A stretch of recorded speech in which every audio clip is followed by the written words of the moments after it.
as you know, you're here today to um, learn about fostering resilience and promoting success through trauma-informed care. So Dmitry is our training facilitator today, and he's going to talk about both recognizing the sources behind trauma and also the effects of trauma on folks, and also how to work with clients who are who are recovering from trauma, who are experiencing trauma, and which is so many of the folks that everyone works with, I know. So I am going to hand it over to Dmitry for his presentation. Thank you for joining us today, Dmitry. Oh, thank you so much, Sasha. Hi, everybody. Thank you so much for being here. I'm super excited to present to you this material. For me, I believe it's kind of like cutting edge. So I promise you'll learn something new or be kind of inspired today. So it's going to be two parts. And the first part is just going to be talking about the trauma-informed perspective as just like a philosophy. And then the second part, in the second hour, is going to be how to support and how to build resiliency with people that do have experience difficulties. I'm not going to go into about myself. I'm a licensed psychotherapist in San Jose, California. I'm also a clinical director. I teach therapy students in a kind of an experiential process model, similar to kind of Gestalt or Hakomi. So my background is sort of holistic. So you're going to be getting kind of a holistic perspective on all of this. So let me go ahead and share screen.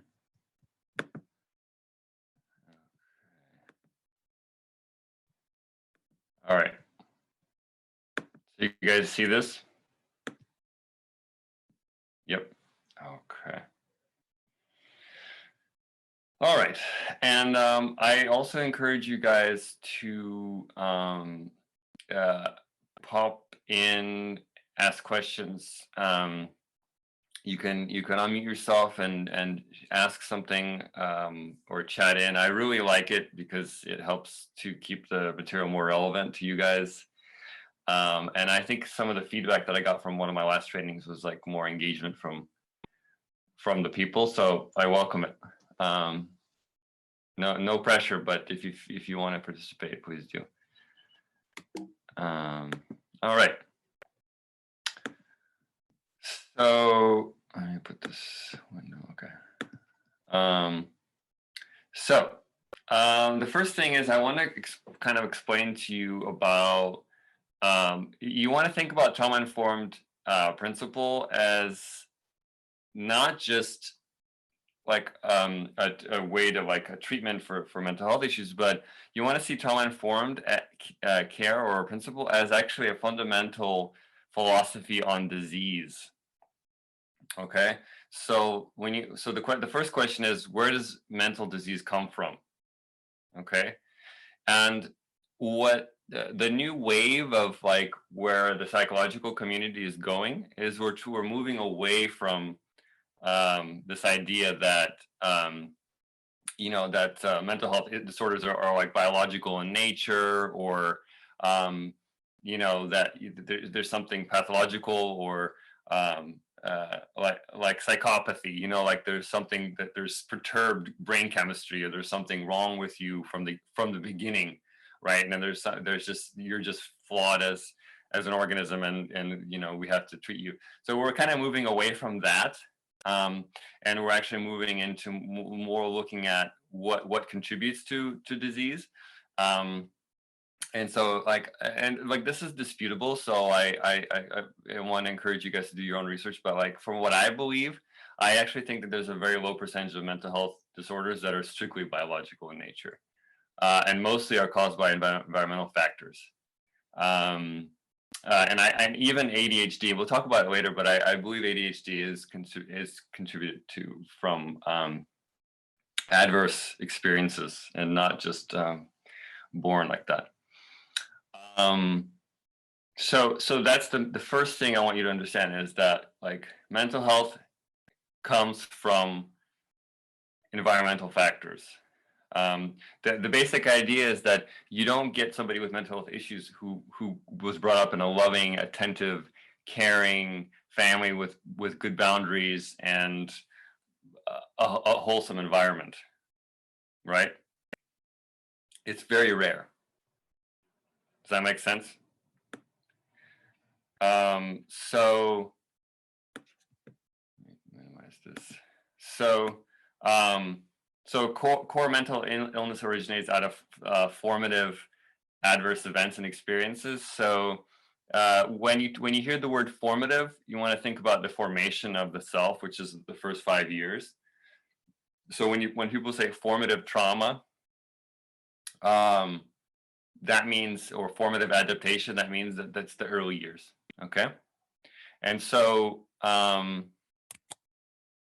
see if there's a chat window. Okay, and then so that's that. And so trauma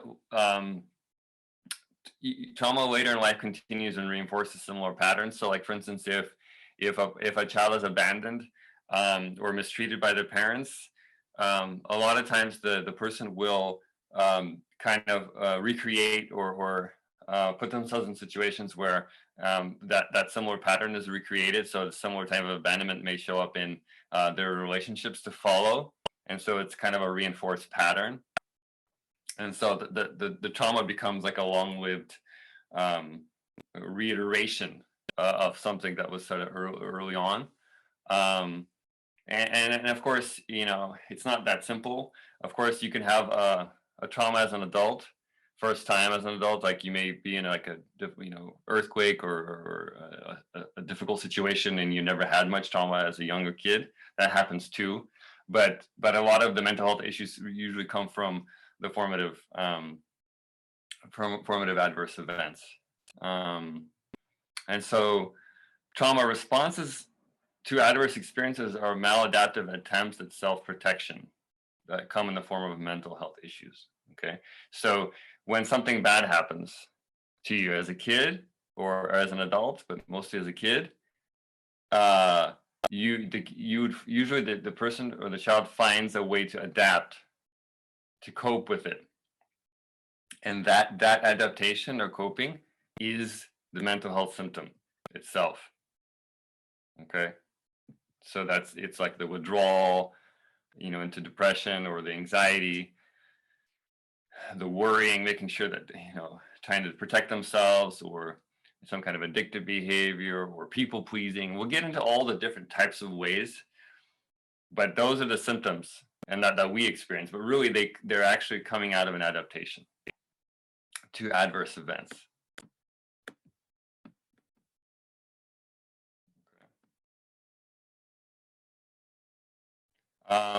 Here are some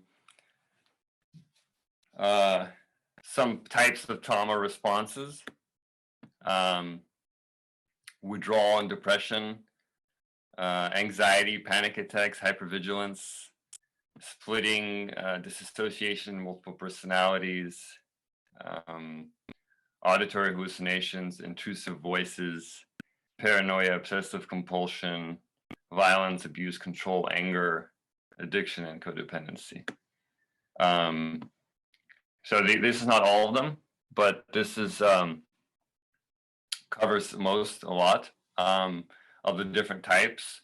But what I want you guys to get is that every one of these things is an attempt for the organism to protect the person. And it's just whatever propensity that the organism naturally has. Maybe that's the genetic part. The genetic part is which defense mechanism the organism chooses, what's more inclined to choose, to fight, to freeze, or to fawn, and out of that adaptation starts off a type of symptom. So, and it just depends on the person which ones they gravitate towards. But they all, the important thing that I want you guys to start thinking about is that there is a positive intent in all this, right? Like, for instance, if depression and withdrawal, let me ask you guys a question. Why would somebody withdraw? What does it mean for somebody to withdraw? Why would they need to withdraw? For survival and protection. Right. Why would somebody, wouldn't you think, what are they withdrawing from, right? You naturally think, well, what are they trying to withdraw from? Right. And somebody said emotionally engaging. Right. So I think the shift that we're right now, there's a revolution happening in mental health. And it's really at this juncture where we're starting to understand that we can't just look at the depression or withdrawal or the anxiety or the hypervigilance on its own. We have to see what is the background, foreground. What is it in relation to? What are they hypervigilant about? What are they withdrawing from? What are they splitting from? What are they disassociating from? You know, what are the intrusive voices trying to do? What are they paranoid about? What are they trying to fight? What are they trying to control? What are they trying to protect with their anger? What are they trying to soothe with their addiction? Why are they people pleasing? To do what? In service of what? So they don't get beaten up or abandoned? That they people please? See, there's the trauma informed principle stands as to show us that there is something behind the symptom. And the symptom in that perspective is actually trying to do what it's designed to do on a very evolutionary survival level, which is to protect. And from its perspective, it's doing a pretty good job. Like, it's done its job. It's protected the organism. I mean, the organism has protected the person. Does that make sense?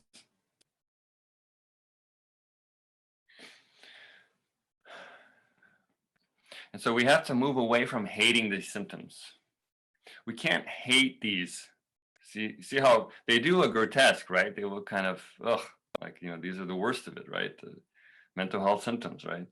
But we need to, what I'm inviting you guys to do is orient yourself on shifting your thinking to not hate these, but instead appreciate them. Appreciate the ingenuity of the body to come up with something that would help the organism to survive. Does that make sense? And any rebuttals, or if you have any questions or even disagreements, it's all welcome here. Just gonna go through it like that.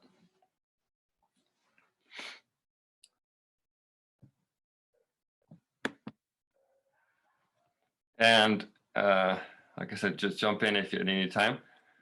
This right here is a beautiful thing that I found. This right here is pretty much this is mental health right here in a nutshell. What is fight or flight? We're often taught fight or flight, you know, I don't know, in college or in high school, like fight or flight, we're always taught that, okay, if somebody's, you know, beating the crap out of you or something, or, you know, you're gonna either fight your way out, you're going to freeze, or, you know, or run away, you know. But it's never really been elaborated on what the intricacies of it is. Like, what does it mean? But here it is. This is this little expose or chart really spells it out. Now, this is not complete, mind you, but it just gets you thinking.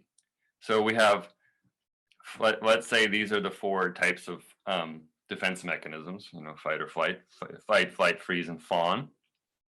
Okay, so let's start with flight. sorry, fight. So fight. It can show up as irritability, anger, aggression, moving towards. Okay. This could be also, if you think about it, like quote unquote, what they call narcissism, or abusive, somebody who's a perpetrator of like maybe domestic violence or something like that. Keep in mind that yes, they are irritable, aggressive, and violent or narcissistic because that's how it's showing up, right? But you got to keep in mind there's something in the background, right? They're fighting something, meaning that there had to have been some abuse that they're protecting against. But their style of preservation happened to be fighting. So, for instance, an abuser is really somebody who's afraid, and they have unresolved trauma within themselves. They're fighting something in the past, right? They're fighting some trauma, and it's being externalized in the present moment as that mental health symptom, as some kind of controlling abusive narcissistic expression of that. But there is some trauma related to that. Otherwise, they wouldn't be fighting. If there was nothing to fight, they wouldn't have anything. They wouldn't fight at all. Make sense?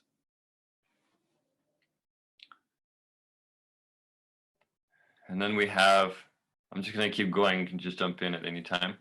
Then we have flight, anxiety, fear, panic, avoiding, chronic worry, perfectionism. I would also put in here like OCD, like this kind of busy, flighty, I'm going to, clean all the time, or stay busy to avoid the pain,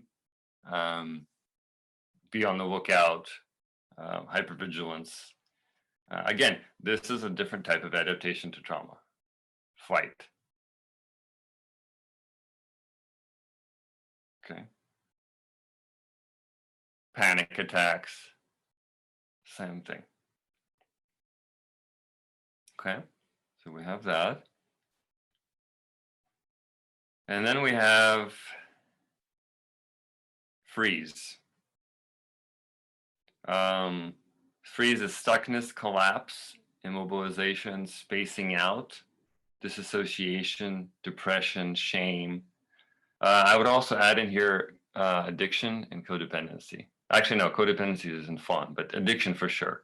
Because addiction is just kind of like an association, like a numbing, right?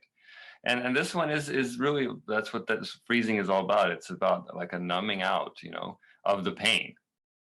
Different style, again, of an adaptation, self-preservation, is to freeze.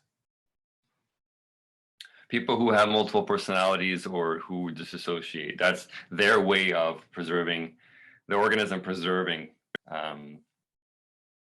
themselves. And I just recently learned, which is really interesting, that fainting is one of the freeze responses. Actually, it's the ultimate freeze response, because the body says, to save you, I need to just take you out, like pass out, so you don't even experience anything. It's probably the ultimate freeze, just to faint. Okay. And the last one is fawn. And now fawn is like, if you think about it, like, like if a tiger like jumps on a deer, it will just kind of give it just sacrifices itself over. So that's the people pleasing, avoiding conflict, prioritizing others' needs over own, difficulty saying no, setting boundaries is hard. This is borderline. This is like, people pleasing, not having much of a sense of self. These are the people that you chose to give up their authenticity for the purpose of survival, right? I'm going to people please you so that you don't hurt me, so that you don't abandon me. So I've learned to just give over to survive. And that's the category. Somebody asked, can you have all four? Yes. That's a good question. People can have a variety of types of fight or flight symptoms and tendencies. But what I do think though, and again, this is all speculation, and this is actually, I encourage you guys to do your own thinking, because this is kind of the cutting edge, and we're just kind of exploring it as we go. But I do think that people who have a stronger inclination to one fight or flight style are probably more traumatized. That's why they're kind of stuck in one pattern. Like somebody who's stuck in an addictive pattern, they don't have the ability to try out different self-preservation methods, you know. So if you have more than one, maybe it's a good sign. I don't know. Because I would think that if you have more than one, then you at least have the ability to kind of choose different ways to preserve yourself instead of being stuck on one, like only people pleasing or only panic. So I don't know, but that's what I'm thinking. I'm thinking if the more you have, the better, perhaps, the more choices you have to deal with stuff. But I do get that. People often ask, like, oh, I see myself in many of these.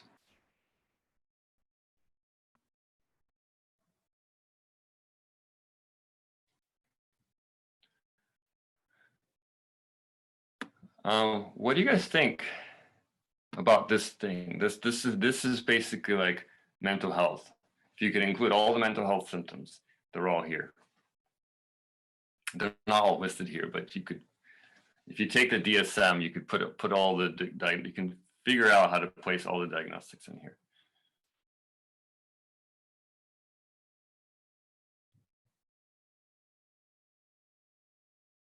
And I'm wondering what you guys think. This is kind of a rebellious philosophy because it actually moves away from the medical model. It moves away from the idea that there's something wrong in an individual innately, fundamentally in them.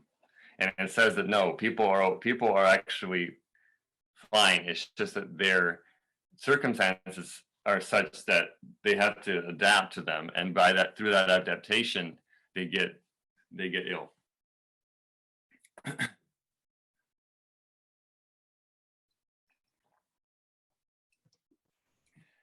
I really appreciate the fight part because often clients just are described as aggressive, but whenever considering, you mentioned, I think, narcissism, and then there's that innate shame under narcissism. And so I find that to be quite fascinating. I've never thought about it with the fight stress response. Yeah. I'm glad you said that. And that's the one that it's so important that you said that, because that's the one that needs the most compassion.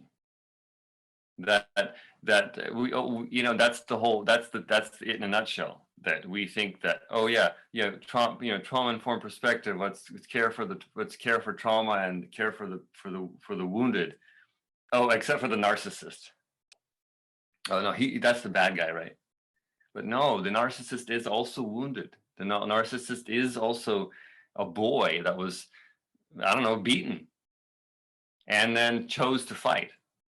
And then that boy learned that the only way to preserve is to make sure that he's number one, make sure that he's in control and that he has to control his environment and be aggressive towards others and only care about himself out of a wounding. There was no reason why somebody would be that way naturally. And so we have to understand disease. We can't just pathologize and say, oh, he's this, he's a that. He's a narcissist. She's a borderline. Or he's an addict. We have to see the wounding that's behind it. And these are just reactions to the wounding. So that's such a good point that you mentioned that. So I'm a therapeutic options trainer, and we actually teach on this and how to understand in building that rapport with that client based, when they come in and they have, escalated behaviors, of how to kind of calm them down and offer them, a drink of water and stuff, and just try to get them to talk to you about what's going on and try to overcome that so that they can be receptive to treatment. Mm-hmm. Right. It's exactly what I'm going to talk about a little bit later. Sorry, I'm going to move my. It's like there's a little bit of sun in the background. Yeah, that's exactly what I'm going to talk about later. There are ways to paradoxically support and understand people, no matter how seemingly like horrible their symptoms are, and help them to ground and to actually find some understanding in themselves. And that's the only way that they're going to get through it. Even the narcissist, even the violent person, they have to understand themselves. We'll get into that later, but yeah, it's a good point. Angela said, I just finished Ashley C. Ford's biography, and she writes about her trauma in these terms so well. It makes total sense. Mm-hmm. Yeah. Honestly, I don't see a better model of disease than the trauma-informed fight or flight way of seeing disease. The only other disease, the only other model is like there's the pathology model, or maybe the evil model. Maybe there's evil in the world or something. I don't believe in that. So that's that. Let's see, I'm gonna keep going because we do have to cover a lot of stuff.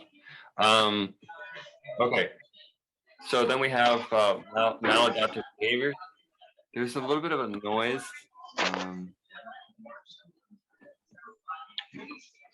Somebody this needs to be muted, maybe, perhaps. Oh, there it goes. Thanks. Sorry, guys.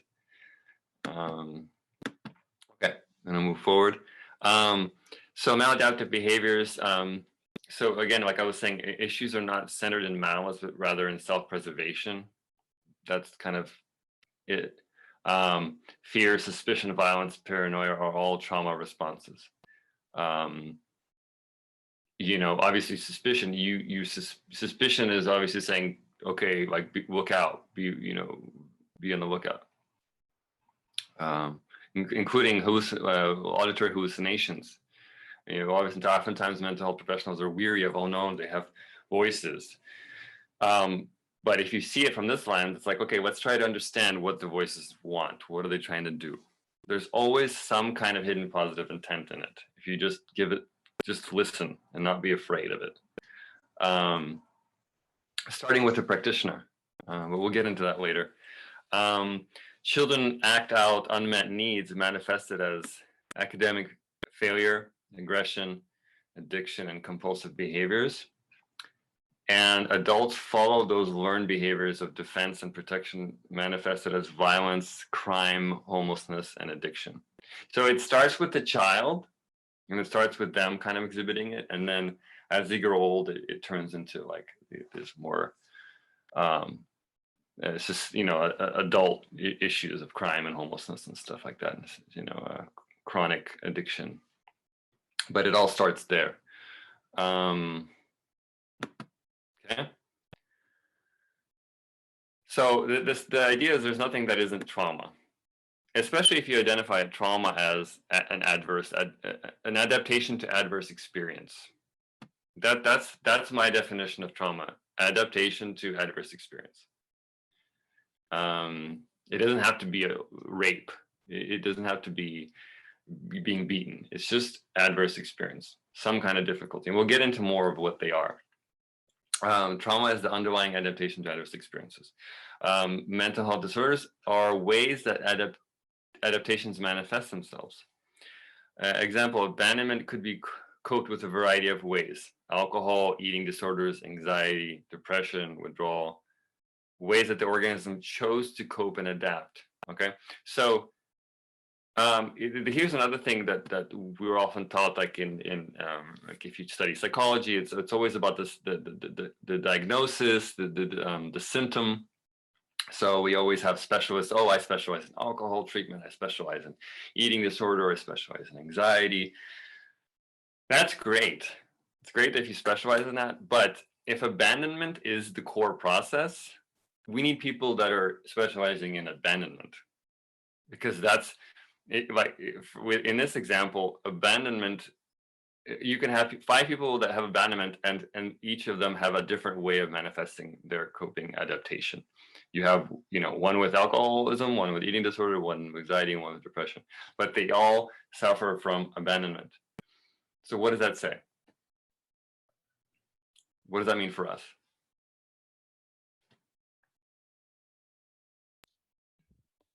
That we need to be one of those reliable supports if we're working with the client, making sure that we, are on time and all that. That we don't abandon them. Yeah, sure. That we have a safe container for them and we're supportive. Yes. Yeah. And as well as, I like what Kira said, we need to get to the root of the issue. Yes. We also need to help them not just deal with, reducing alcohol, for instance.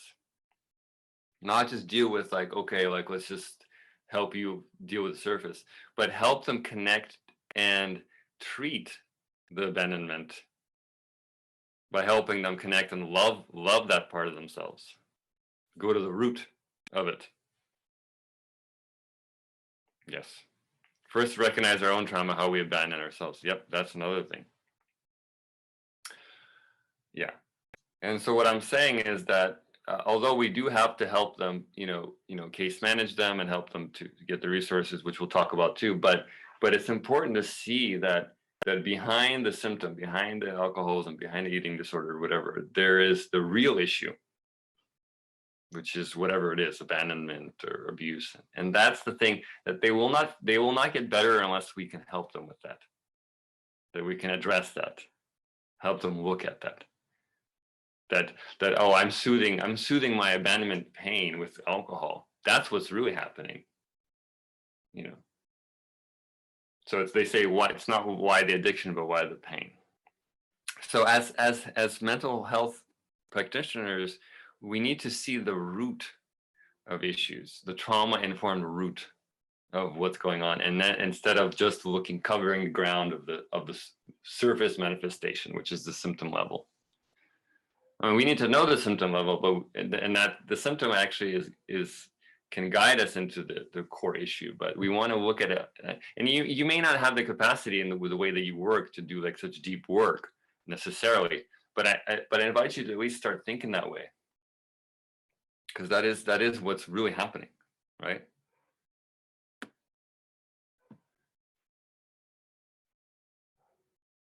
And down here it says same with personality disorders.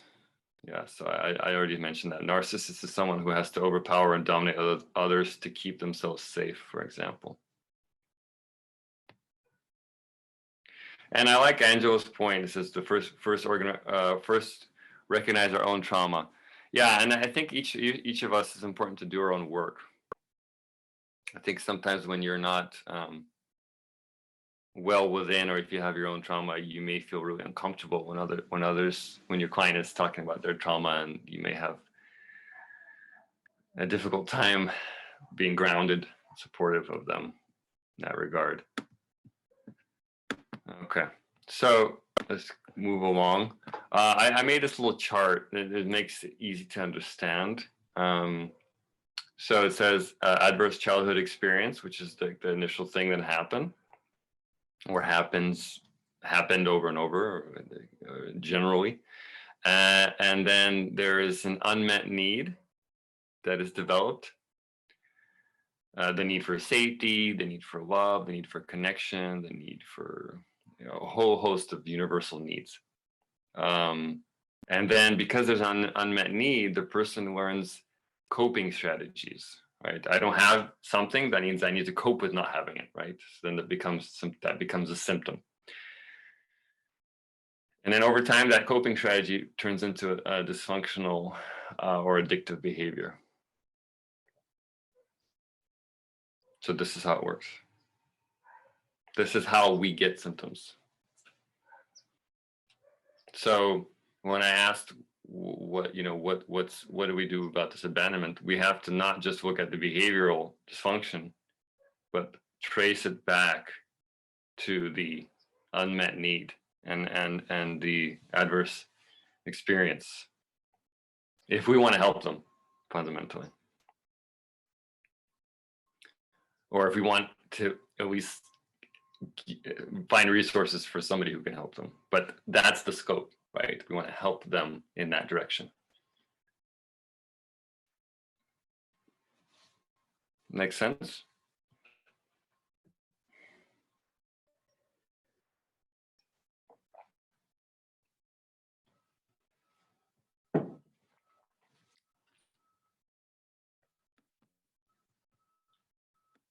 Okay.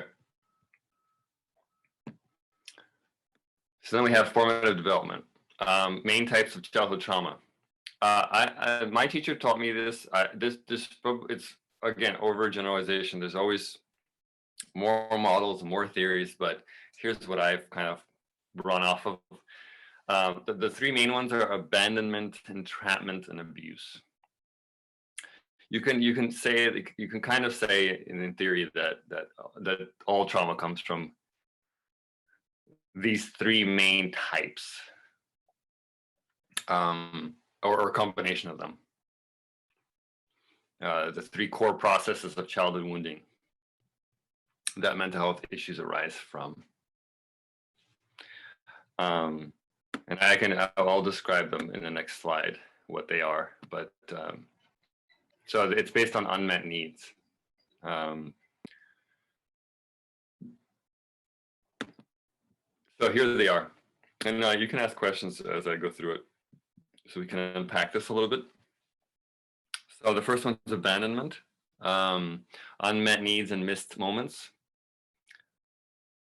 Moments when child was invalidated, not allowed to feel, not heard or understood. Events of not being cared for or attended to. And of course, you can actually literally be, there's babies that are literally abandoned and left alone. And that's obvious, but there's also this more subtle emotional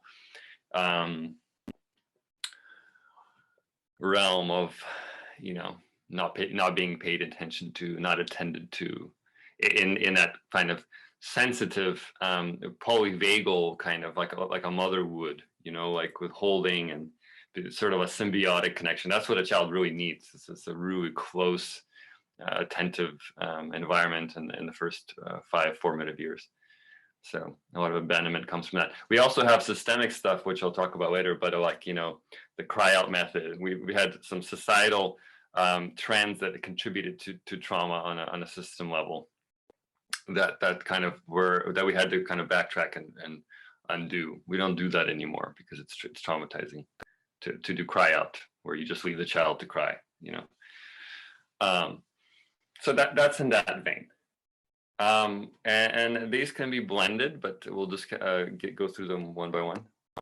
And let me know if you have any questions about any of these as I go.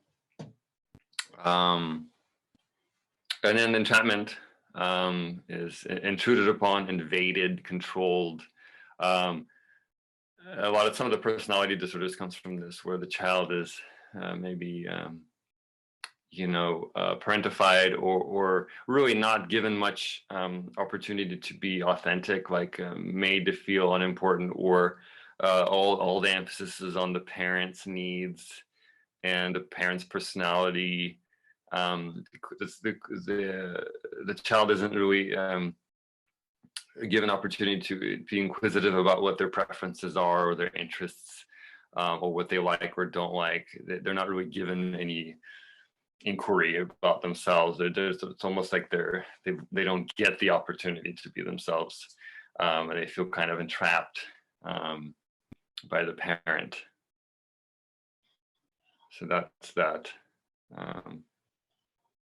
And then, of course, we have abuse, beaten, exploited, berated, shamed, humiliated. And then there could be a blending of these. So that's not just one, it could be like all three.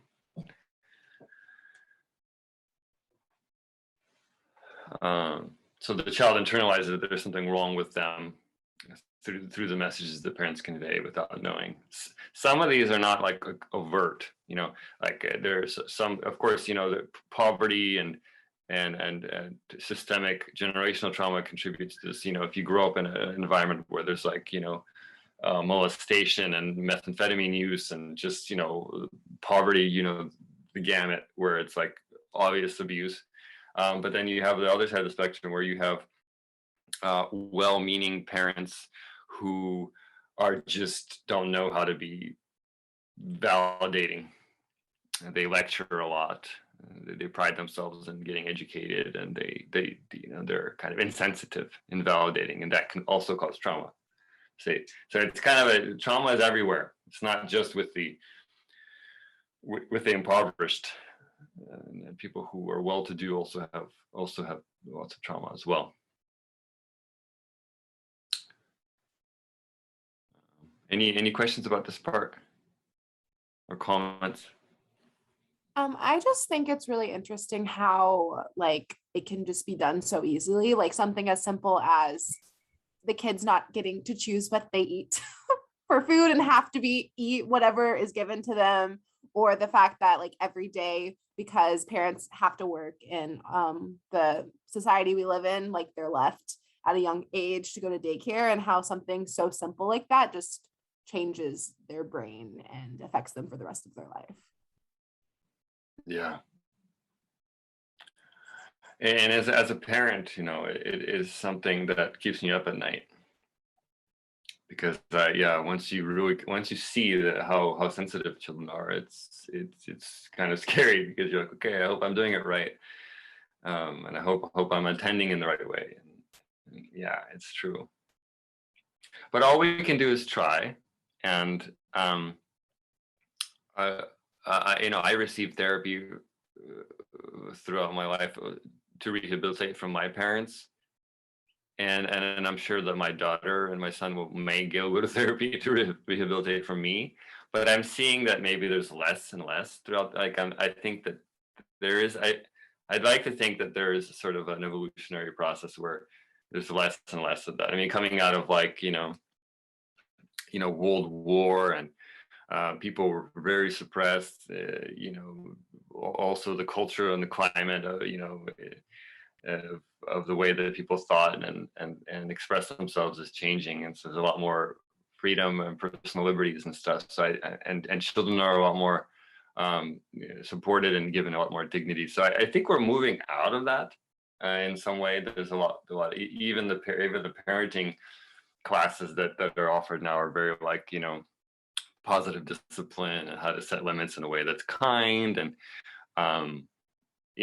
so I think we're moving in the right direction, but it's definitely a lot to deal with. I think maybe not so much moving out of it, but moving back to what was people were doing, like indigenous peoples were doing pre-colonization, pre a lot of stuff that has happened in the last 400 years. Right. Yes. Yeah. Nostalgia for the archaic, right? Yeah, that kind of symbiosis that we once had. Yep. That's a good point. Yeah. And some of these, alternative indigenous medicines maybe have something to offer, but that's another topic. Okay. All right, so it's going to move along because we're on a bit of a time crunch. Okay. I actually mentioned this in one of my other talks. The other thing about the child is that there's, Gabor Mate talks about that belonging and authenticity are kind of like primary needs. So the belonging is the need for safety, security, and inclusion. And that's where we have like people pleasing and stuff, because it's like a core need to belong in the in-group. People have a hard time standing up for what they believe because they don't want to feel left out. Very fundamental. It's a survival need. It's so deep. Asian people like Indians and Chinese and Vietnamese people may have a stronger propensity for this because it's much more of a collectivist culture. So that's that, belonging. And the other need is authenticity. Also a survival need, because if you're in the wild and you can't connect to yourself and notice what you need, and have ability to choose, you're going to be like eaten, so it's another primary like vital need for authenticity, to have preference, have feeling and choice and self-expression. So the child has those two needs. And you know, the child fears that if he or she is authentic, then they will be abandoned. So because of that, the child usually forgoes authenticity when belonging is at risk. So that's the hard thing, is that when the child internalizes the sense that, like, if I can be myself and I can have my feelings and I can, you know, express myself, then my parents are going to reject me or not accept me. Then what happens is the authenticity gets suppressed for the need to survive. So that's yeah. So we want to, going back to like clients and children, and you know, because every person is a child inside anyway, so there's like a kind of a parallel process. But what we want to do is we want to instill a certain sense of like, you can trust your feelings. You can, let's trust your feelings, however undecisive or unclear they are. We want to instill a sense of trust, because the more that we tell people what to do or give them guidance, the more they feel like they're not the ones making the decision. So that's what we're going to talk about in the next second hour, is like how to instill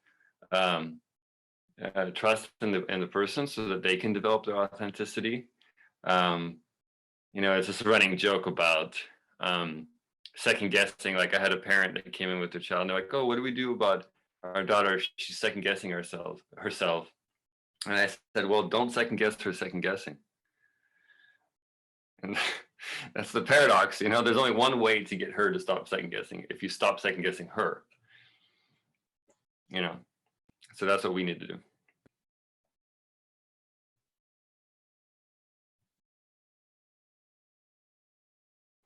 Somebody's saying, Elena, just a note, I feel like Asians is a very broad terminology to describe different cultures. There are hundreds, if not thousands, of ethnic groups and cultures within the large and most populated continent on the planet. You are very correct. And forgive me if I was a little bit too broad or insensitive to that. I was just trying to capture a general sense of trends as far as like East-West temperaments or styles.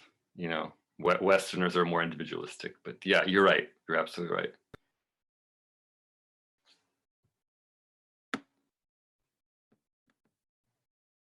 Okay, and then let's see how we're doing on time. Yes, we're right on schedule.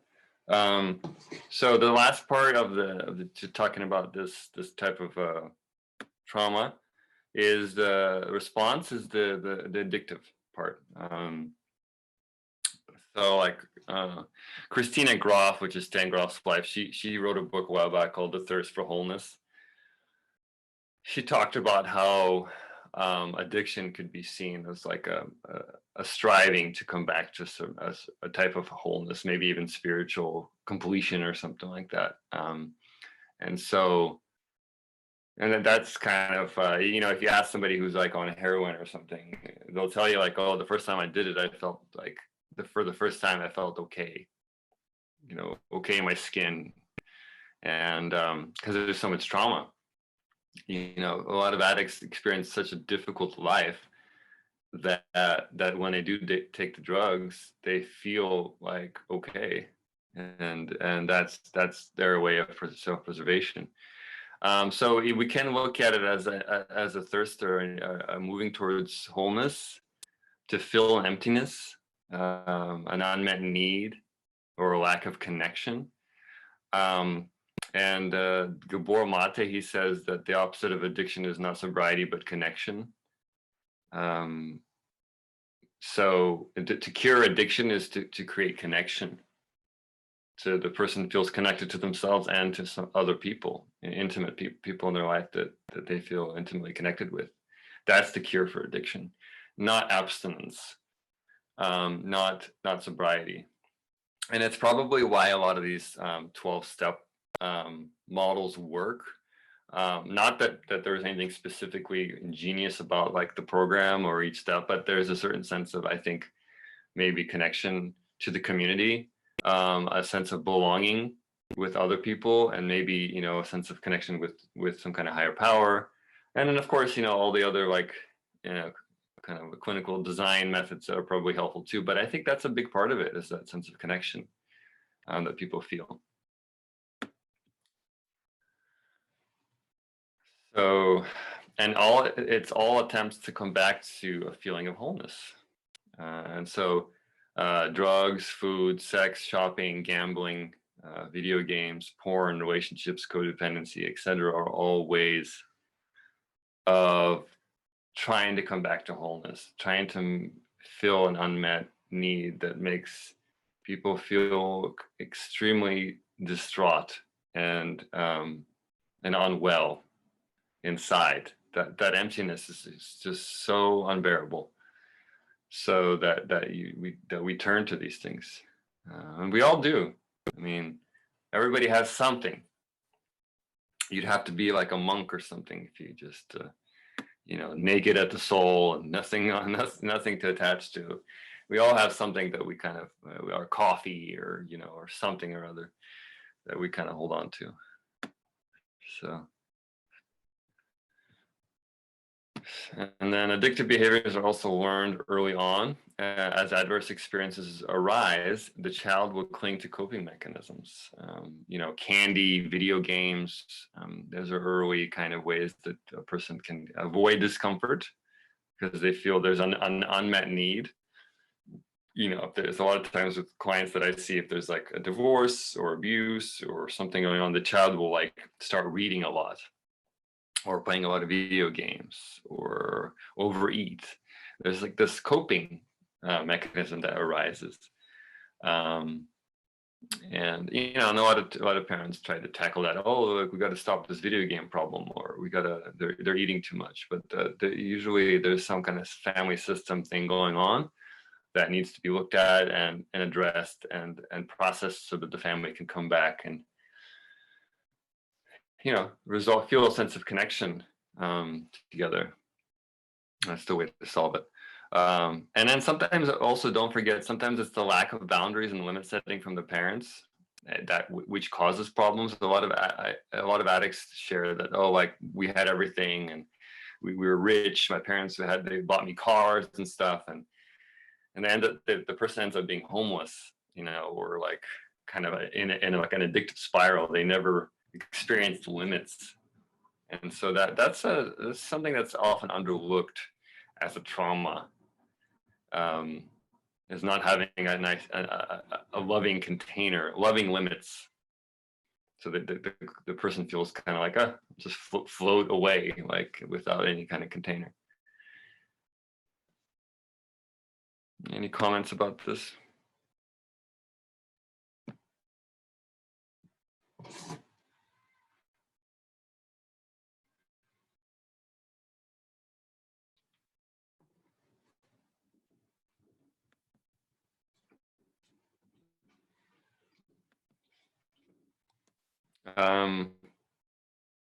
Just gonna move on. This is Ken Wilber's integral map. It's just this in there.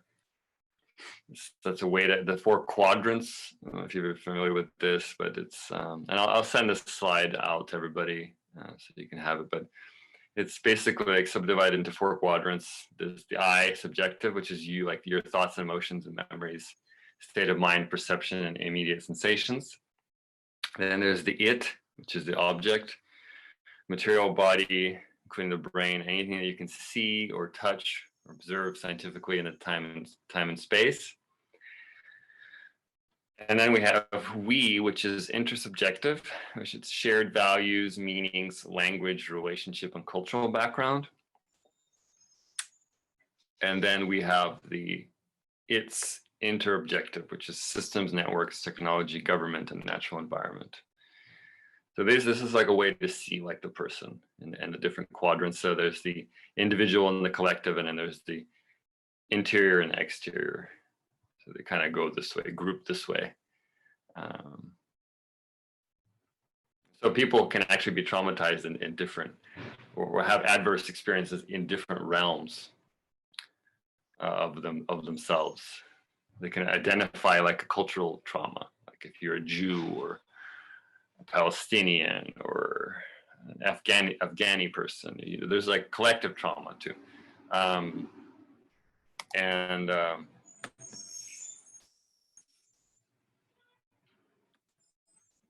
Sorry, there's a little bit of noise. 1 second.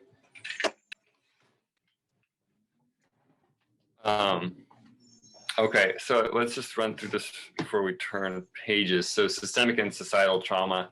I'm sure you guys know a lot about this already, but I'm just going to run through this. So generations of pain, families carry with them residues of parenting styles and coping strategies that they learned from their parents, pass them along. So you're likely to act towards your spouse or towards your kids in the ways that you've seen your parents do it, right? So that's kind of how it goes.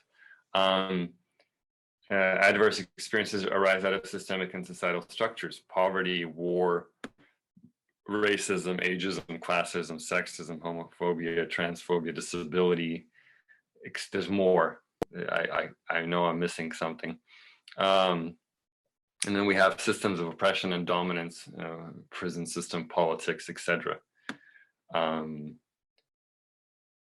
So,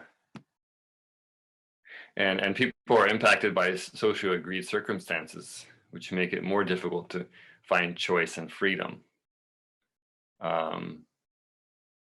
Example is, growing up in a brothel or parlor, massage parlor community or something where your mom is a prostitute, or your grandma is too, and like you're kind of embedded in it, so it's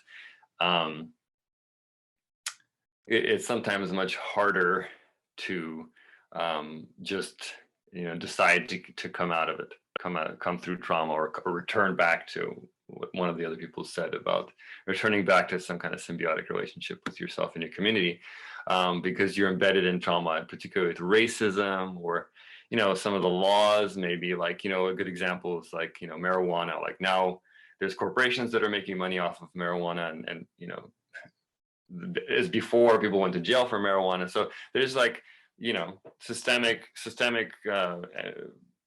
contributions to trauma, and that are beyond what the person personally can really do anything about. So it's important to look at too. Okay. All right, so it's the top of the hour, and we're going to spend the next hour talking about how to outgrow trauma, or help people outgrow their trauma and become more resilient.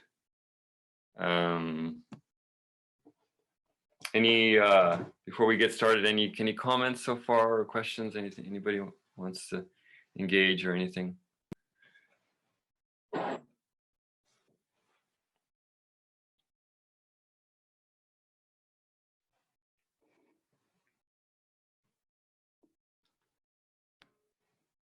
We're good?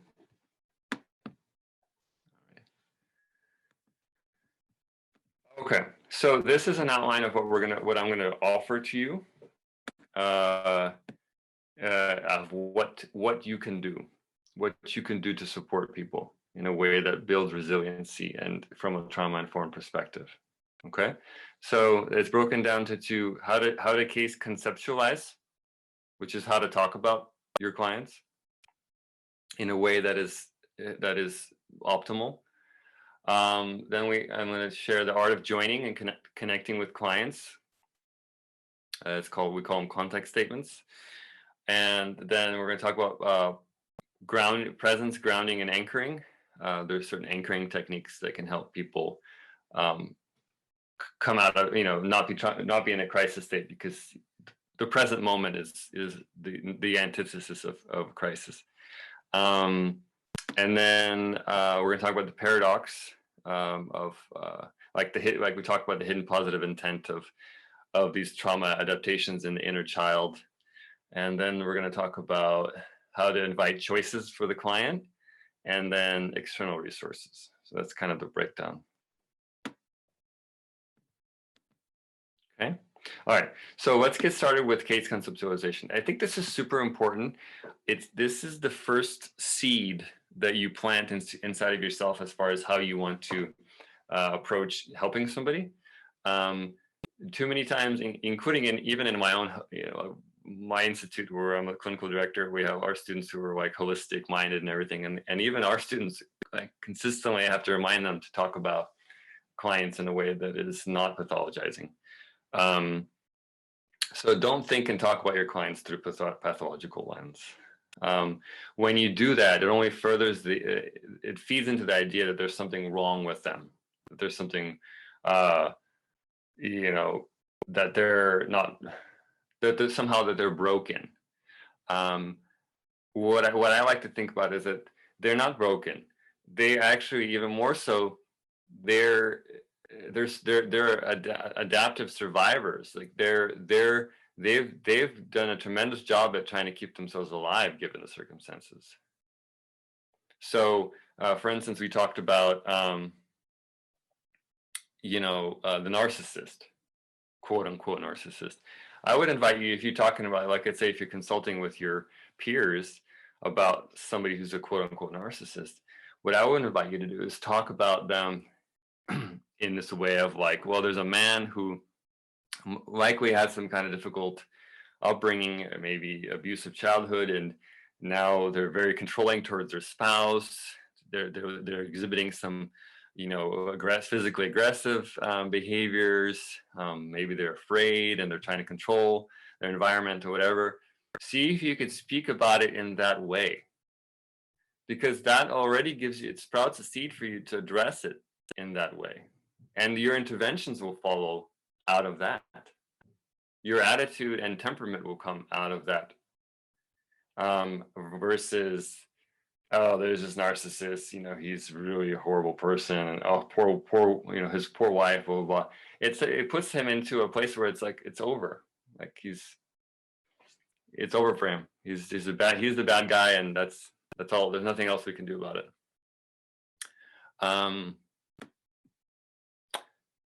Does that make sense?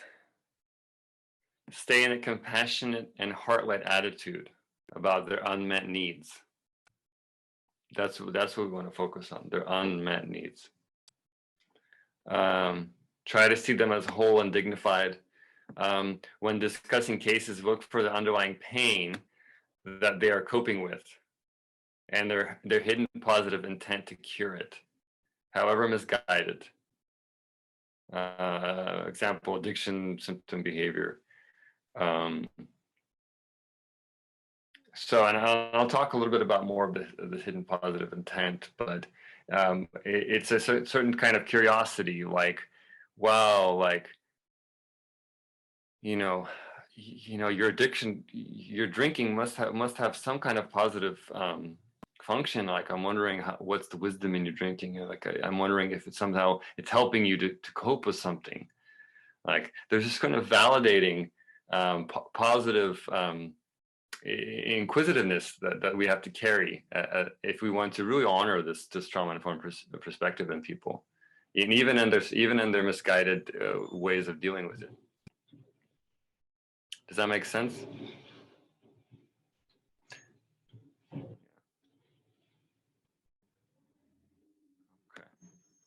Okay. So this is you will get this.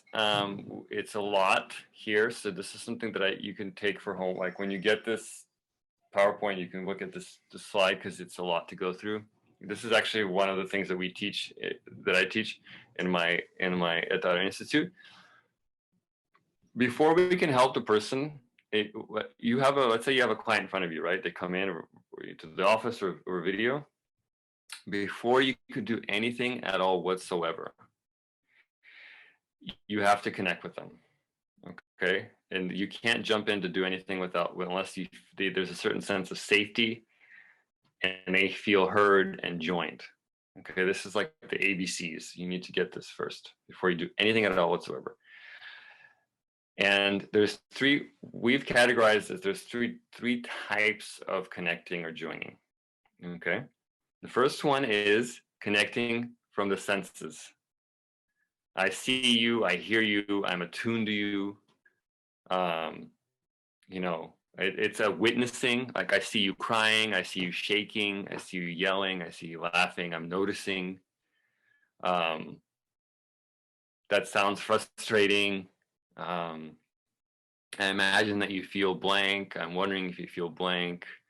Also mirroring and attuning non-verbally, so mirroring posture, breathing, tone of voice, choosing complementary postures. Like if you're, or tone of voice, like if your client is shaking and breaking down, you're not going to be sitting like this, like all relaxed, right? You're going to be like, you know, you're going to lean in a little bit and you're going to show that you're attentive. So that kind of joining actually helps because it helps them to feel certain safety enough that they can actually receive the help that you're offering. Okay. So that's the first one. Any questions about it? Does it make sense? So it's like a physical join. And then the next one is the head-to-head connection. Now this is the one that you guys are all familiar with. This is the active listening, reflective listening. What I'm hearing you say is, and that makes sense to me. Understanding if I were your place, I'm guessing I would do the same. I could imagine how it would feel. And then also looking for the positive intent. I'm guessing that you're telling me this because you want things to be better between us or whatever, if there's a confrontation. So that's head to head. And then the last one is, I think it's important that is also left out, is the heart-to-heart connection. Now, the heart-to-heart connection is when you share, when you as the practitioner share how you feel inside about you, not about them, but about you. So, like right now, like for instance, I'll be like, for instance, if Sasha is my client and I'm talking with her, I might say something like, you know, as I hear you talk, I'm starting to feel really sad inside of myself, or I'm starting to feel really concerned, or I'm noticing myself getting really triggered right now, and I'm just gonna own my reaction right now. It's about me, but it's an authentic share about what I'm experiencing in the moment, not about the client. That's often missed. There's always about the client, but we never bring our own humanness into it, how we feel. And what that does is it actually models for the client how to be authentic with themselves. Because if I could be authentic with you, I'm demonstrating it how you can do it too. So I also need to be open to having my own responsibility to share how I'm feeling in the moment with the client.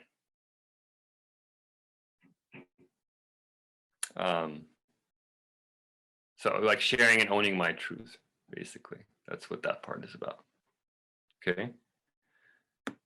So those are the three categories: connecting from the senses, connecting from the head, and connecting from the heart. Does that make sense? Any questions about that? Is this something that's emphasized? Do you guys, how important it is, or how much do you use this sort of joining with your clients?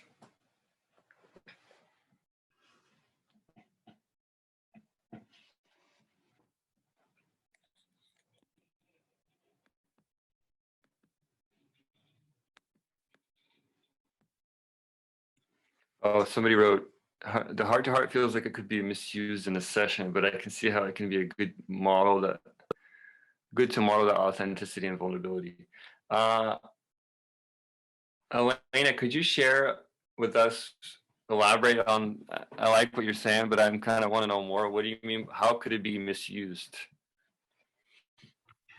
So my mind is just going to, when we're meeting with people, there's automatically a power difference where you know, it's our office, they're coming to us for help. And, I think that there's a thin line of making sure that that appointment stays focused on the client.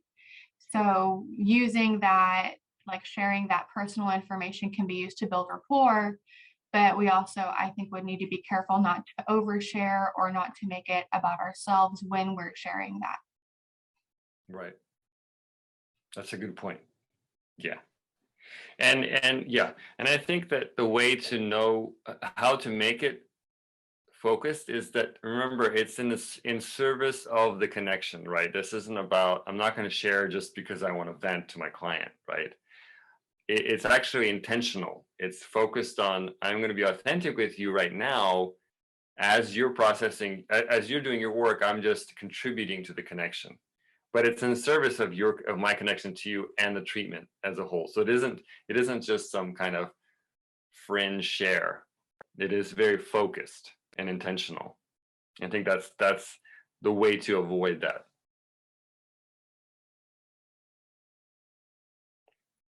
Somebody said, Janine said, I'm loving the focus of authenticity. Authenticity is a key factor in well-being. Yeah. And then Kelly said, I work in a transitional living home for traumatized youth. I would say that we use all three of these constantly throughout the day. The connection has to be made with them, or we have no authority with these young adults. The trauma is so new that they are often still in survival mode while here. Trying to unpack and understand what's happening to them, we use connection to share hope with them and believe in them, and for them that they won't be stuck in this trauma forever. Yeah, it's great. Yeah. Yep. So that's that, and I've had to kind of reemphasize this joining piece with my students, because some of my students just kind of want to jump in and do like an intervention and let's work on your inner child or whatever. And it's like, I think sometimes, or talk about your trauma, or, sometimes there's an agenda to do some kind of treatment or something, or get something done. And I think that the problem is that if you jump the gun with some kind of intervention, the client doesn't feel safe or held enough. And so that's why we want to start with joining, connecting, allowing them to feel physically present, feel heard intellectually, and then also connect, showing that we're here with them and we have our humanness. And then there's a certain sense, then you will feel, once they feel joined, then the client naturally will start to like want to address something that is important to them once they feel joined. Okay. So where's my thing? Oops. You guys still see this, right? Yeah. I'll lose my chat window somehow. I don't know how to get it back. Oh, there it is. Okay. Okay, cool. All right, so let's keep going. Okay, so, all right, here's a really important thing. Present moment, okay? Some people think, and I agree with this, that you cannot be in crisis and be in a present moment at the same time. It's impossible, because a lot of times crisis is about like anticipating the future, something bad's going to happen and being panicked over that, or kind of in a recollection or remorse state about something that had happened in the past, and kind of being devastated about that. But it's hard to be present and be in crisis. So we want to invite presence. Sometimes, in a crisis clinic, we would say, if the client calls in and they're all like hyperventilating and freaking out, you can tell them, okay, wiggle your toes or something, or look down at your feet and wiggle your toes, like that. That immediately will bring them at least back into some kind of presence. So yeah, so pain is not here. Crisis and trauma is always coming from the past, unless there is current crisis. Of course, some people are in current crisis and in active abusive situations, but at least when they're in session with you, you know that they're safe, so that you can at least bring them in the room with you, connect to the breathing, notice other sensations or something in the room. And you guys all know this, like noticing the colors or textures in the room that help them invite presence. So that's the second thing you do after joining. You invite presence. Let's take a moment, just take a deep breath together, okay? And you know, connect to your body, notice your posture, you know, connect to your feet. You know, there's these kind of I know it sounds sometimes a little like hippy dippy, but like having the client become more present is sometimes very useful, to really getting a good session, or you know, if you're trying to make a difference in that moment with them. I have this chart that I like, that I always present. It's the little like layers of self. So you know, the thoughts are the most unreliable faculty because they're subject to bias and distortion. And then you have, so you want to kind of bypass the thoughts a little bit sometimes, and then you have the emotions, which are more reliable than thoughts, but also and important. You know, sadness and anger and all the other emotions are important to connect with, but they also are very fleeting. It's like an ocean wave, right? It comes, you can be under the spell of anger, under the spell of sadness, and comes and goes. But the most reliable faculty is the sensational, immediate felt sense in your body, the embodied presence, your sense of existence through the sensations. That is the most reliable faculty. And so inviting people to connect with that is the most sure way of connecting to some sense of sanity or reality. Like, I'm here right now, and I have a heavy pit in my stomach right now, and there's a lot of anxiety in my chest. Okay, let's connect to that. Let's be with those sensations. We know those are real. And you know, as you go up to these layers, it becomes more and more trivial and less impeccable. So that's kind of the somatic component. So invite your clients to be more present with their sensations. And then we have, yeah, and chime in at any time if you have anything to say. And then we have crisis support. Attend to the crisis, and so we want to validate and make context statements, right? Validate how they're feeling, join them, and then you want to use grounding and presenting, like we just talked about, and invite immediate senses and the current here and now. And then the next thing is we're going to talk about anchors. Maybe you've heard of anchors.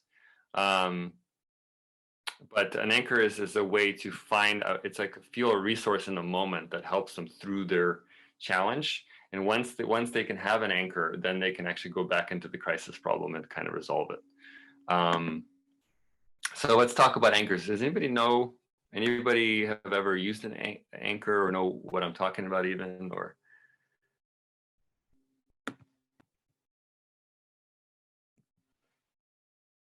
No. Honest points. Okay, well, can you guess there's an anchor in a beach? Okay, I'll just spill it out for you. So, so there's two types of anchors. Anchors are ways that the person can tether to something that is more resourceful than what they have to deal with their problems. Does that make sense? Okay, so there's two types of anchors. There's visceral anchors, and then there's conceptual anchors. Visceral anchors are ways that they can connect to a feeling, a direct feeling in their bodies that feels good, and that can help them overcome their crisis. Or a conceptual anchor, which is like a safe place or a memory that feels good, or some kind of higher power or symbol. Okay. Personally, I like visceral anchors a lot better because it's easier to hold on to a feeling or a sensation than it is to keep an image in your mind. But it's to each their own. So a visceral anchor, so basically the idea is if a client comes in and they're having some kind of problem and they're not able to really like address it because they're having a hard time. So an anchor is basically you stopping them and saying, okay, so I'll just demonstrate for you. This is how I would do it. I might say, I'm going to use Sasha again as a specimen. So I would say, Sasha, you know, I know you're having a really hard time right now, but let's just take a moment and I'm going to invite you to try something with me. And what I want you to do is just place your hand on your heart. And what we're going to do together is just we're going to take deep breaths and right into the heart.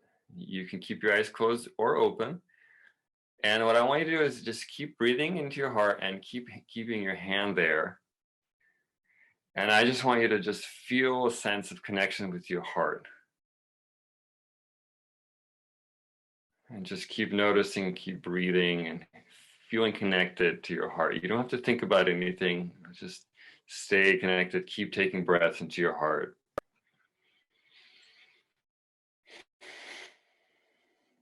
Good. And I'm wondering, maybe you feel a sense, maybe this feels, maybe I'm wondering, maybe if you're calming down or you feel maybe a little bit better as you do that. Is that true? Right. It's kind of, it's grounding, kind of like your mindfulness meditation. Okay, good. So keep your hand there.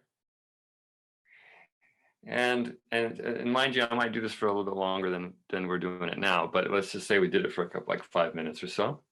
And then I might say, okay, Sasha, now keeping your hand there and staying connected to this feeling in your chest. Now let's go ahead and address this issue you have with your housing situation, or with your mother, or with your husband, or whatever the thing is. But we're going to keep, I want you to keep your hand there and keep breathing into your chest as you kind of engage with this issue. Okay. So we want to develop the anchor, help them feel more connected, and then we want to re-enter into the crisis again. Or not the crisis, but the problem, the presenting problem. Okay. And you can create your own anchors. It doesn't have to be this one. This is just one of them. You could be like standing up and, you know, moving your arms, or it could be some kind of yoga or Tai Chi, or you can give them an object like a crystal, like some kind of Buddha or something, or a pillow, and say, okay, this is some kind of symbol of safety or peace. So they can hold an object, and that could be their, like, it could be like, okay, this is my safety. I'm going to hold this. And as I hold it, and then now I'm going to go ahead and connect to this. And then as I connect to this, then I can address my problem. So it gives them a little bit of a tethering to some kind of resource that they never had before.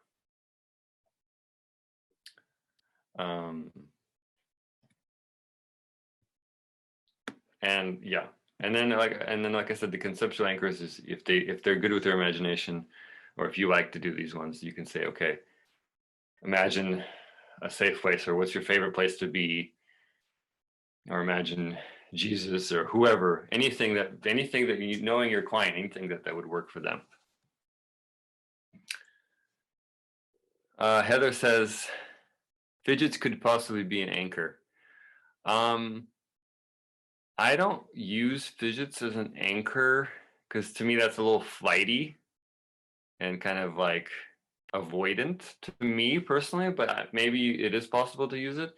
I like it to be a little bit more grounded and like connected to. But maybe you've used it in a way that worked. I would love to be taught or surprised. How has it been helpful? Tell us how it's been helpful. Well, with some of my kiddos, it just they're kind of, it helps them to focus in on something so they can listen to you. Otherwise, they are messing with other things, messing with the table, messing with the chairs. But if they have something in their hands while we're going through like grounding techniques and stuff, it kind of helps for them to focus in. Oh, that makes sense. Yeah, especially with kids now it's coming together. Yeah, that makes sense. Yeah, yeah, that makes a lot of sense. Yeah, especially with kids, that's the last thing they want to do is some kind of meditation or something, or hear an adult talk for that matter. Yeah, it's a good point. I should add fidgeting for kids, especially as an anchor. But yeah, so that's what you can do with anchors.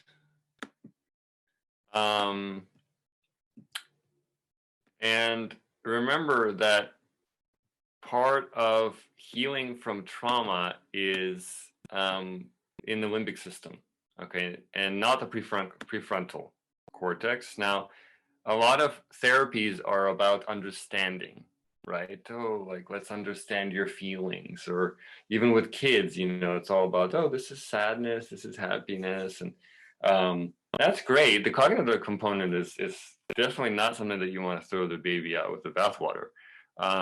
It's great, but and then with adults too, psychoanalysis, I'm going to understand why I'm this way, or it's because my dad did this to me.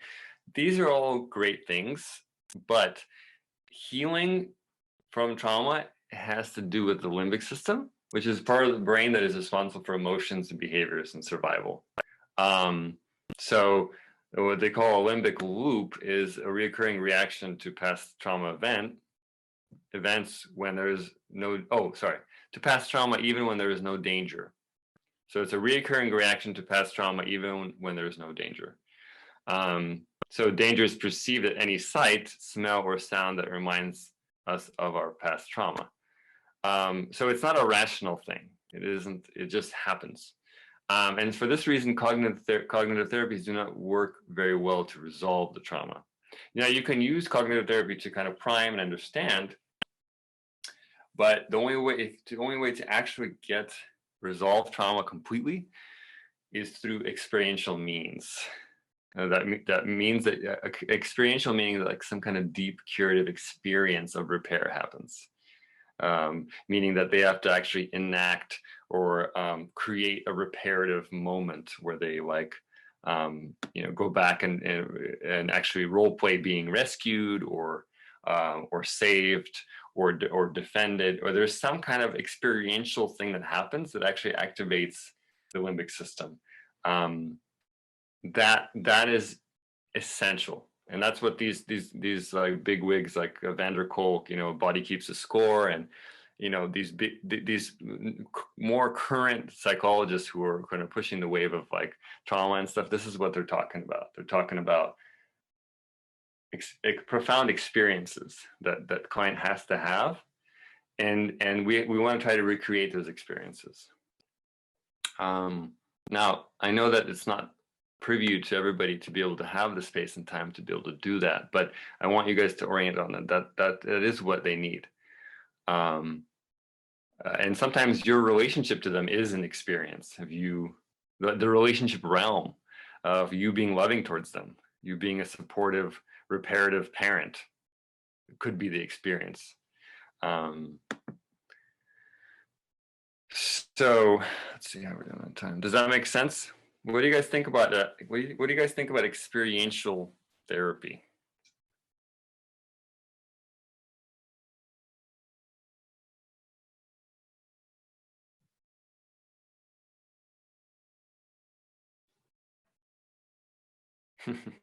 I'm glad that there's a name for this because I feel like this is something I've done subconsciously within myself. But I didn't know there was a name for it. So I would like something would come up that would trigger some feeling inside me. And I'm like, okay, this is actually not that big of a deal. What is actually going inside me? And then like talking to like my younger self of when that initial wound started. Is that kind of what it is? Yeah, exactly. Okay, yeah, I appreciate that there's a word for it, because I feel like it was just something that I was like trying to compartmentalize my mind. Huh. You're a natural. I love it. Yeah, that's what it is. It's actually being in the moment with your trauma. It's not like recalling you. It's not like, okay, yeah, when I was younger, yeah, like my dad would beat me up or whatever. It's almost like, let's go there now. Imagine, okay, I'm there now, and my dad's in front of me. Now, what do I need? What do I need right now? Oh, I need somebody to come. I need to get away from the situation. Oh, let's imagine doing that. Let's imagine leaving that place right now. So it's almost like it tricks the brain, you see. It tricks the brain because if you could imagine it happening, it grows dendrites. It makes a different connection. So in the moment experiencing of a reparative moment is really the key for trauma work. I want to add to what she said earlier.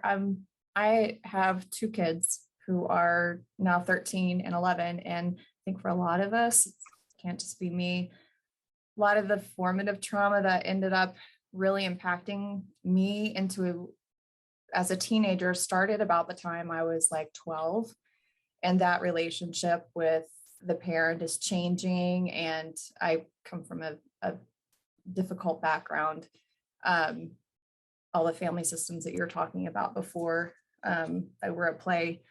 But as my child is going through that stage of development, I'm finding out that it's reparative for me when I'm faced with the choice in the situation of how to parent them and how to address their needs and how to question them about their own emotions and just being present for that. It is healing. It's almost like, but it's not, it is authentic. It's not like a forced response or, oh, do I have the right script for talking to my child in this way? I think we all worried about that when kids were younger, and I would read Dr. Becky Bailey and oh, do I have the script right? Did I say the right thing?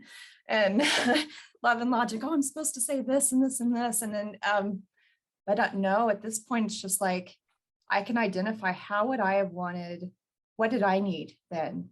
But I can ask myself that question for me, but not projecting it onto my kid and letting them say, and giving just the act of giving my child a chance to say what it is that they're going through and what they need from me. It is reparative, and it has been really healing. But it took a while to get there. That's amazing. Thanks so much for sharing that. It's so beautiful. Thank you for this. This is putting a lot of stuff into perspective for me. Appreciate it. And and I just want to add to what you're saying, and I didn't think about it until you're saying it now, that it's almost like a lot of times people, when their kids come to the age of when they were abused, that's a triggering moment. Like, for instance, if you were abused at 7 and then your daughter turns 7, a lot of times parents report that, like, oh, this is starting to trigger me because now I'm seeing my daughter and this is reminding me of myself at that age. And oftentimes that's reported as some kind of problem, like, oh God, I'm being triggered. But I think from the perspective of that you're talking about, perhaps it's an opportunity, because let's say, for example, your 7-year-old daughter is turning 7 and then that's triggering your stuff. Because perhaps you're right. Maybe the way that you can deal with her gives you almost an experiential sense of like that different experience happening to her as if you were her, and you're getting the ideal mother that you've wanted through being her. So I think maybe that's genius that maybe we can use those triggers to really heal ourselves through doing different parenting. I've got to the point where all the bugs are really features. that's where we kind of get to, and it's what you're describing. But it's a whole life of learning to get there.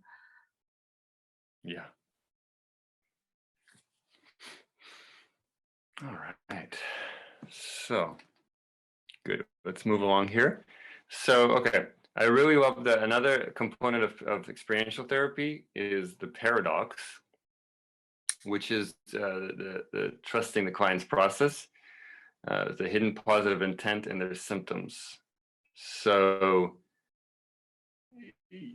again, it's like that we're talking about the child, right? Like trusting their needs. So if and it doesn't have to be a child, like it could be an adult, but like if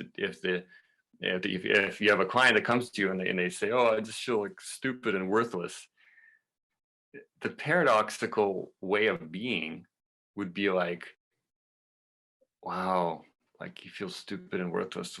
Let's notice what that's like. Let's just allow yourself to feel those feelings right now. Like, can you just explore that and trust that maybe that sense of feeling stupid and worthless is part of their trauma response that's trying to reach out and connect to the wholeness, and that is honoring the adaptive feature that is there, instead of shutting it down and saying, oh no, you're awesome, are you kidding me, look at all these great things about you, talking them out of it, right? Which is what we always do, which is what they get from everybody else. And so it's paradoxical because we have to trust that. Of course, you would never bring it up. You'd never say that to somebody else. But if they bring it up themselves, they have a certain sense of, oh, I feel unworthy. Allow it. Allow that to be in the room. Validate it. Wow, there's an unworthiness here. What's that like? It's just, if you could allow yourself to feel unworthy for a moment, and I'll be here. I'll be supportive of you as you feel your unworthiness, and we can explore it together. We can be curious about this unworthiness together, and I'll be here with you. Kind of a supportive allowance. And also, you want to trust, believe the client. If that's what they're bringing in, trust that that's what needs to happen. That's what they need to work on, even if they're feeling stupid and worthless, or self-pitying. You know, trust that there's a flow that needs to happen, and trust that there's wisdom in their trauma, wisdom in their adaptation, and then let them explore and make choices. Does that make sense? Paradox?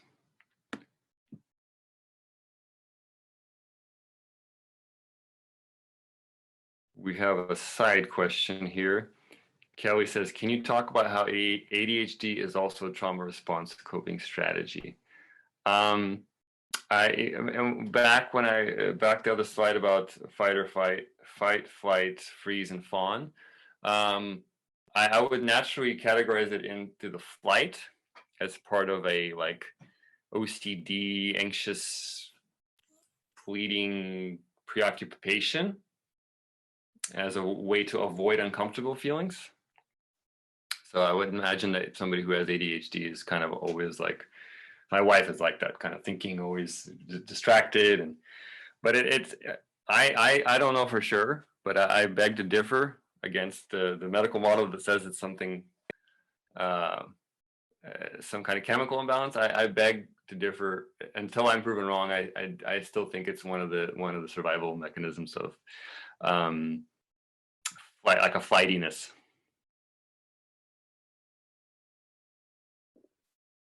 So how does that land?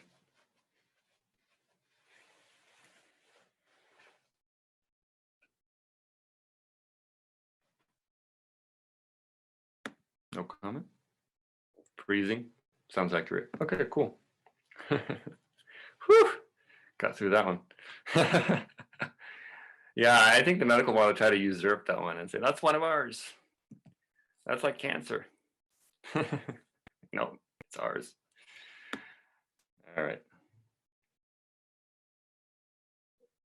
So does that paradox help? Does it paradox, and you guys get the paradox? Don't talk people out of their problems.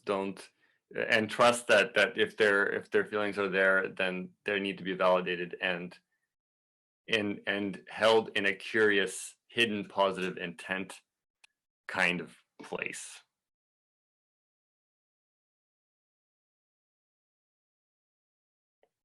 Even if it's withdrawal or depression. Oh, I feel so withdrawn or depressed. Okay, well, I wonder what this depression and withdrawal is doing. I wonder if there's any kind of wisdom in it, or how does it help? What is it? Let's ask it what it needs. And then Angela said, so we can cause mental illness like climate crisis. Well, yeah, we can surely, I don't know about climate crisis, but I know we can pour chemicals in a creek and you could see that right away. Yeah. All right, let's move on. So hidden positive intent. Our organism has been doing everything it can to make sure that the person survives. Okay, let's So let's validate and thank the trauma response for doing what it could. This can create a more loving and understanding relationship with themselves instead of adversary or blame. So, for instance, if the person says, well, if they let's say you put the withdrawal or the ADHD or the depression or the anxiety, let's say the client somehow talks to it, like let's say you have them talk to that part, or in an empty chair, or just even mentally, and if the person hates their depression, that is already, it's double whammy. They're depressed and they hate the depression, right? So they're already, it's twice fold. Okay. Now, if they can say to themselves, well, thank you, depression, like you've helped me to like withdraw from some really abusive situations, and it sucks that I'm here, but like I appreciate that this is how I've dealt with it. Then already you're creating understanding. You're creating some kind of empathy for the self, empathy for the symptom, that the symptom is here, that it's been here to help. Now, of course, it may not be very useful anymore. It may be destructive, but you can't skip along. You have to start from the beginning to validate and acknowledge and thank the symptom, the survival mechanism, for doing its best.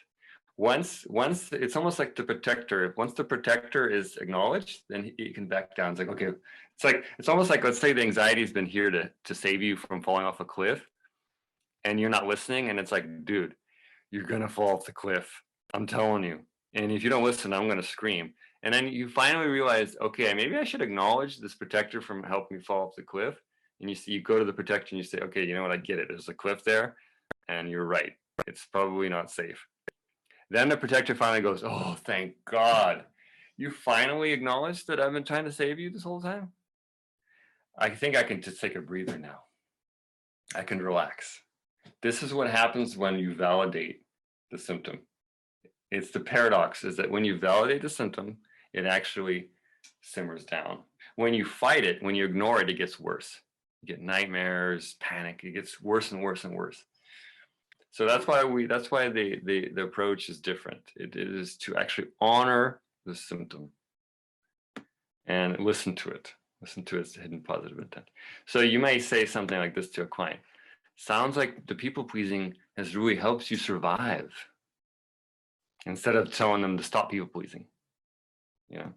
Stand up for yourself. Some pep talk or whatever. Not going to work with this. Not going to work with trauma. I'm wondering if your withdrawal is serving some kind of helpful function. Again, see this compassionate inquiry, right? What is the wisdom in your self-soothing with alcohol? Let's get to know this anxious feeling and discover what it needs. Okay, so this is the kind of examples that I'm talking about. Makes sense? And then Angela added, I mean, humans do this to each other, not necessarily biological. Yeah, exactly. Oh, like climate crisis is caused by humans. I get it now. Yep. Yep. Okay. I have a quick question. So obviously, some of these symptoms come up to protect ourselves. When you said that whenever we validate it, it kind of like simmers down. does it also maybe like come back when it's necessary and not just whenever you're like doing your everyday life? Exactly. Here's what happens. When you can validate and understand a symptom, you can develop a working relationship with it instead of, because if you're just blocking it out, then it doesn't know when. It's just, okay, well, fine, we're going to be enemies, so I'm going to come and go when as I please. If you say, okay, let's have commerce, let's connect, then you can have a collaborative relationship. So you can start to work out, okay, like how can we work together?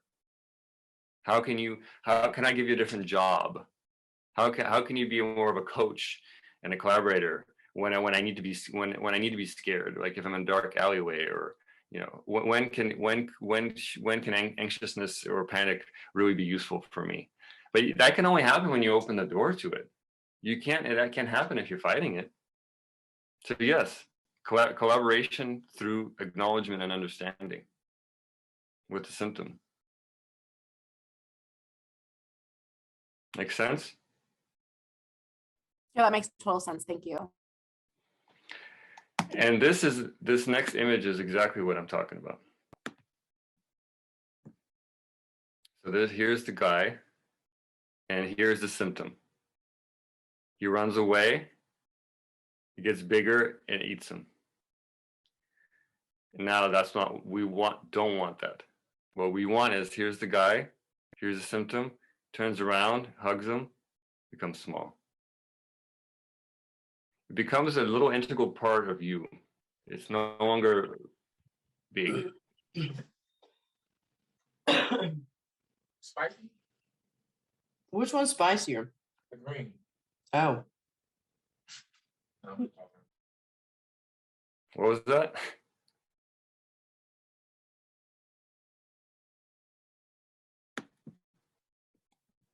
Where's my thing? Oh, there it is.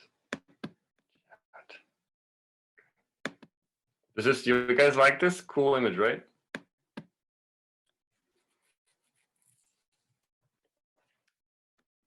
So this is the paradoxical approach.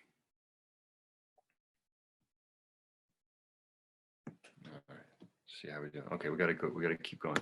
All right, so inner child. Now, I know inner child, here's something. Feedback, okay, cool. We still have time though, right? I can keep going? Yeah, okay, good. Because I thought I had another 9 minutes. Okay, cool. Okay, so inner child, real quick. We talked about this throughout. Inner child, don't think of this as some kind of like, ooh, inner child thing. Like, I know it's kind of like, can be cheesy, but it's inner child with regards to trauma-informed perspective is really essential, because I define it as the transcendental object behind all mental health disorders, because it is the most, because most trauma originates during formative years, right? So it is the living energetic template around which the adult's entire life organizes around. So I talked about, like, let's say if you're abandoned as a kid, that creates a formative imprint, and then your whole life organizes around that formative imprint. And that's the inner child, right? So inner child isn't some kind of like, rich people, they go to therapy, ooh, let me work on my inner child. This is actually fundamental to everybody. Like, we all have the inner child. All right. So like I said before, it's an opportunity to repair, redo, and attend to missing or incomplete processes in the person, and explore choices that they never had. This is the liberation. This is the opportunity for resiliency and overcoming things through this trauma-informed formative inquiry. So, and within each of us is this deeper part. This is probably from Burning Man or something like that. Okay. Also, one important thing that I've discovered. Let's say you take somebody through you support them, you do some therapy with them, you do some experiential stuff, you get them present, and somehow they come to a place where they're making decisions. And remember, choice is really the end goal here. Choice is power.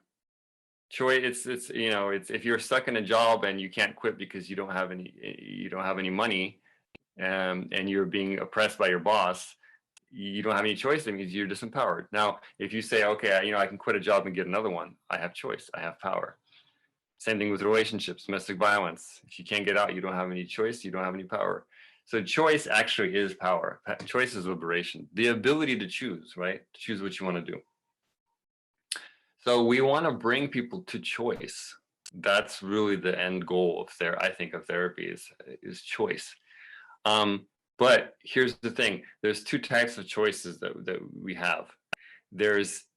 And by the way, I'm giving these slides out, so you don't have to worry about it. So there's two types of choices, okay? There's inner choices and outer choices. The inner choice is how I want to feel, think, or relate to a situation. That's an inner choice. For instance, I come into therapy because I hate my mom.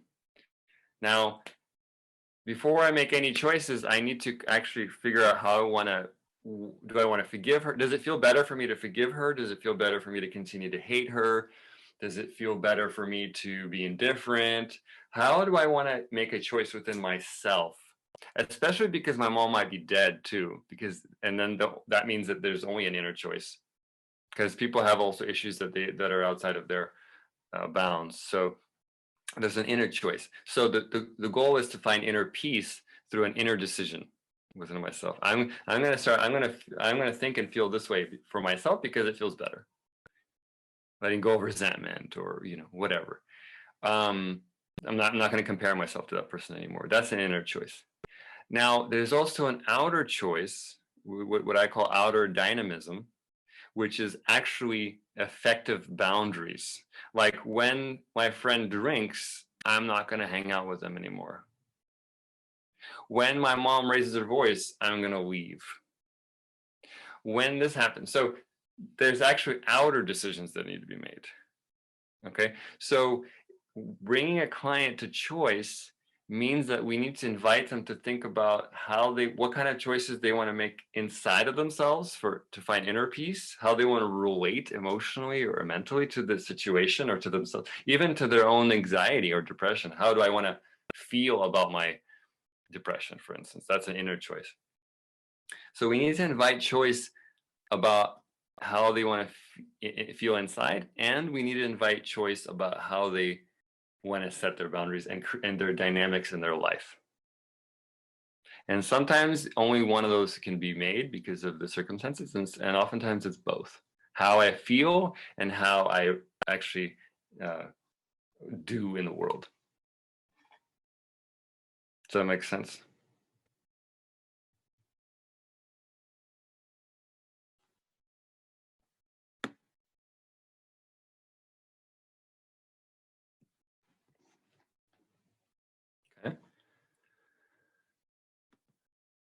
And then the last part is, this is maybe a little bit more common knowledge, but just a reminder that your adult and children clients still have ongoing needs. And that's part of the reason why they have mental health issues, because they have unmet needs actively, not just within their inner child scope in their formative trauma, but they may have actual active needs that are contributing to lack of unmet needs, contributing to their mental health issues related to physical health, social connection, family and friends, spirituality, community, cultural identity and belonging to groups, sexuality, creativity, and purpose and contribution.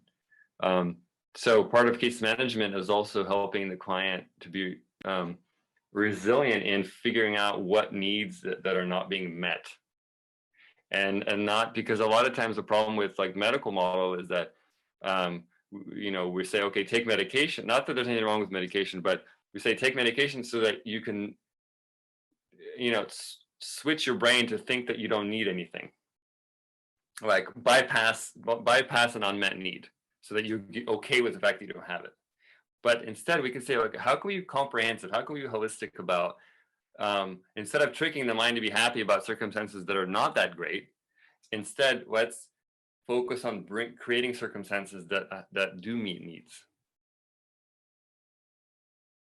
And it's sometimes hard, of course, but definitely something to think about. And I don't discourage medication either. I just want to say, I think it's useful too, but when thoughtful. So that's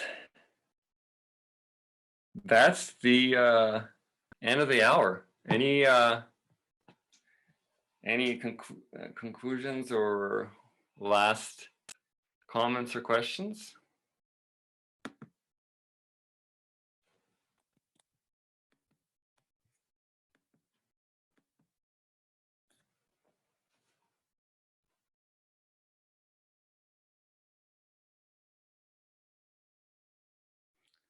Oh, thank you. Thank you so much for joining us today, Dmitry, and thank you for another excellent session. It's always a pleasure having you. Thank you. I really appreciate being invited to do this because it keeps me growing and keeps me on my toes. Thank you, Sasha, for having me. Absolutely. Folks, I've sent out a link to the feedback form. Please take a minute to fill it out whenever you get a chance. I'll also send it out in my follow-up email where I will share Dmitry's slides as well. So look out for that in your inboxes. Thanks, everyone. Thanks, guys. Have a beautiful week.